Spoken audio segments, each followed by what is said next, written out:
Tuloy-tuloy ang pagdating ng mga deboto sa Quirino Grandstand sa Maynila para sa pahalik sa Poong Nazareno. Ang ilan sa kanila nahilo na dahil sa mahabang pila. May news to go si Mark Salazar. Mark.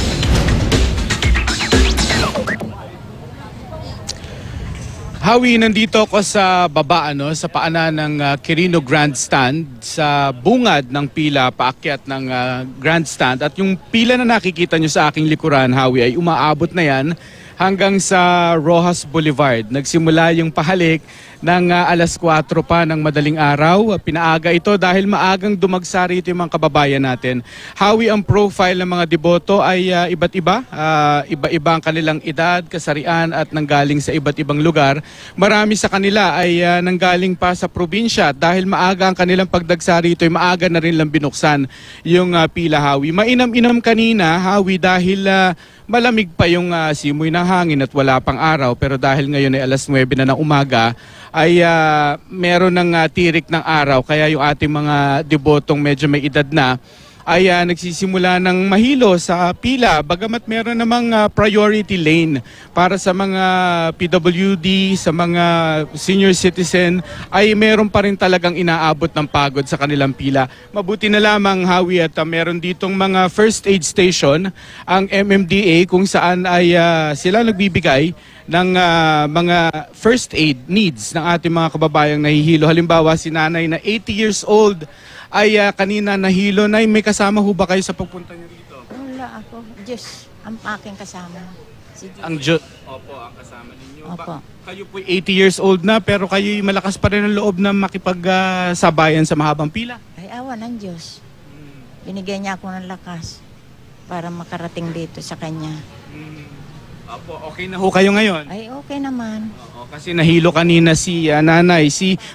Lakad. Napagod sa kalala. Mabuti sinalubong ako nung ano. Oo, yung katabi niya, si Mang Luisito, ay high blood ito at nagme-maintenance na. Nakita niyo yung kanyang daladalahan, ipakita niyo dahil punong-puno iyan ng kanyang mga kanyang ilalatag dahil may magvi-vigil na si Mang Luisito rito dahil hanggang bukas na sa traslasyon ay sasama rin kayo. Inabot kayo ng hilo, bakit ninyo ginagawa ito kahit kayo ay high blood?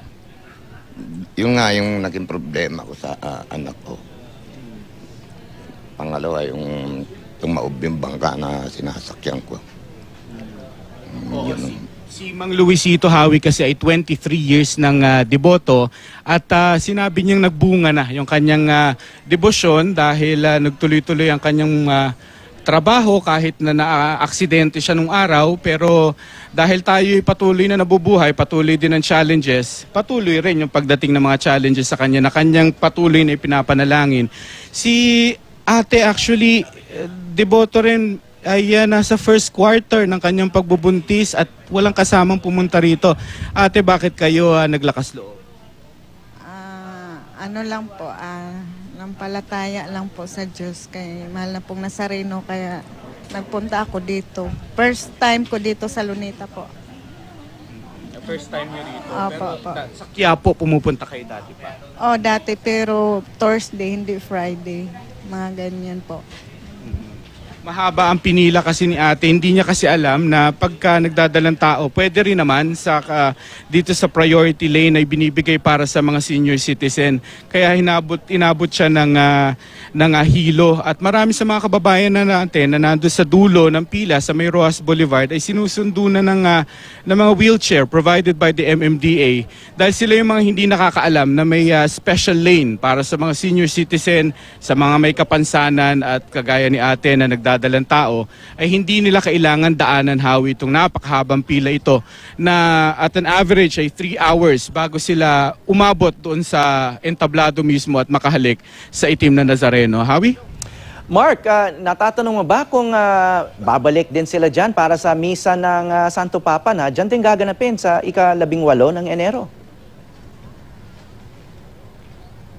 Marami sa kanila, Howie, ganyan ang plano dahil hindi natatapos dito.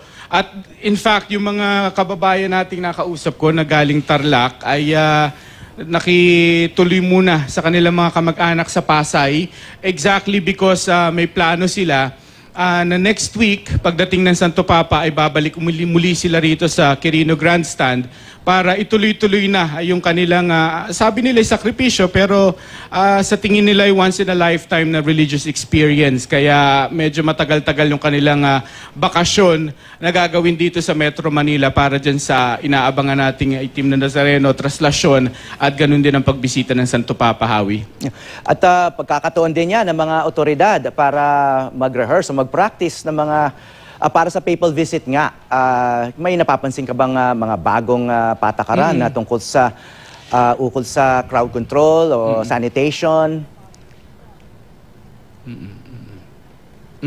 Taon-taon, Hawi, nagko-cover naman tayo dito sa Itim na Nazareno at naobserbahan natin na they are extra strict ngayong taon. Controlled yung ID na pwedeng pumasok sa may grandstand mismo dahil gusto nilang makontrola yung tao at hindi maipon yung tao mismo sa grandstand. At maraming physical preparations dito, arrangement dito ay hindi na lamang para sa Nazareno, Hawi, kundi para na rin sa preparasyon para sa misa ng Santo Papa dito sa grandstand. For example, yung mga concrete barrier na nakaantabay na rito sa tabi, bagamat hindi pa inihaharang talaga, pero pagkatapos ng prosesyon ng Itim na Nazareno ay ikakasa na rin nila yan at wala na rin baklasan, Hawi, yung more than 50 portalets na rito. In fact, yung MMDA first aid station ay hindi na rin daw babaklasin hanggang matapos yung papal visit.